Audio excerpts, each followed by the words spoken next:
बिहार की राजनीति में एक बड़ा राजनीतिक मोड़ आ चुका है। मुख्यमंत्री नीतीश कुमार ने राज्यसभा के लिए अपना नामांकन दाखिल कर दिया है।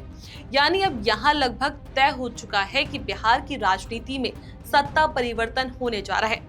अगर सब कुछ तय रणनीति के मुताबिक चलता है तो बिहार में पहली बार भारतीय जनता पार्टी का मुख्यमंत्री बनने जा रहा है।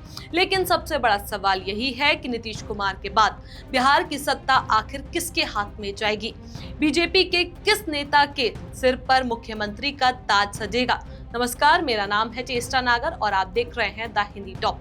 नीतीश कुमार के राज्यसभा नामांकन के बाद बिहार की राजनीति में हलचल तेज हो गई है। केंद्रीय गृह मंत्री अमित शाह भी पटना पहुंचे हुए हैं और माना जा रहा है कि पूरे सत्ता परिवर्तन की रणनीति पर बीजेपी के शीर्ष नेतृत्व की नजर बनी हुई है।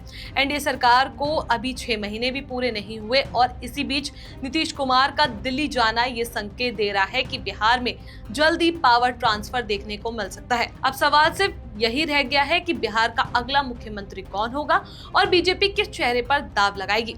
अगर बीजेपी की तरफ देखें तो मुख्यमंत्री पद की रेस में सबसे ज्यादा चर्चा उप मुख्यमंत्री सम्राट चौधरी के नाम की हो रही है।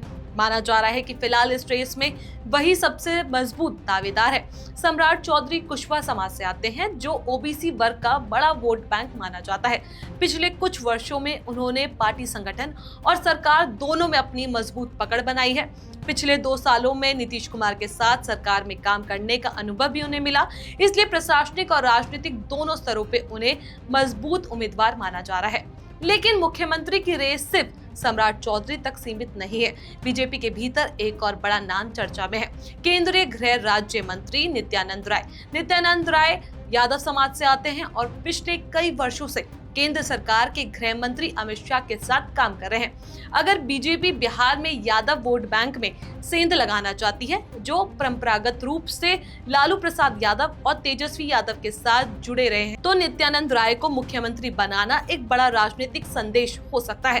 ये फैसला सीधे तौर पर 2029 की राजनीति को ध्यान में रखते हुए भी देखा जा रहा है। लेकिन कहानी यही खत्म नहीं होती, क्योंकि बीजेपी के फैसले अक्सर आखिरी वक्त तक किसी को समझ नहीं आते। ऐसे में क्या मुख्यमंत्री की कुर्सी किसी तीसरे या चौथे नाम के खाते में भी जा सकती है? दरअसल मुख्यमंत्री के रेस में तीसरा नाम है दलीप जायसवाल का। दलीप जायसवाल बीजेपी के पूर्व प्रदेश अध्यक्ष रह चुके हैं और फिलहाल बिहार सरकार में मंत्री है। वे वैश्य यानी कलवार समाज से आते हैं, जिसे ईबीसी वर्ग में गिना जाता है। अगर बीजेपी ओबीसी के बजाय ईबीसी समीकरण पर दाव लगाना चाहती है तो दलीप जायसवाल एक मजबूत विकल्प माने जा सकते हैं। सीमांचल के किशनगंज इलाके में उनका मजबूत आधार माना जाता है और पार्टी के भीतर उनकी छवि एक संतुलित और शांत स्वभाव के नेता की रही है।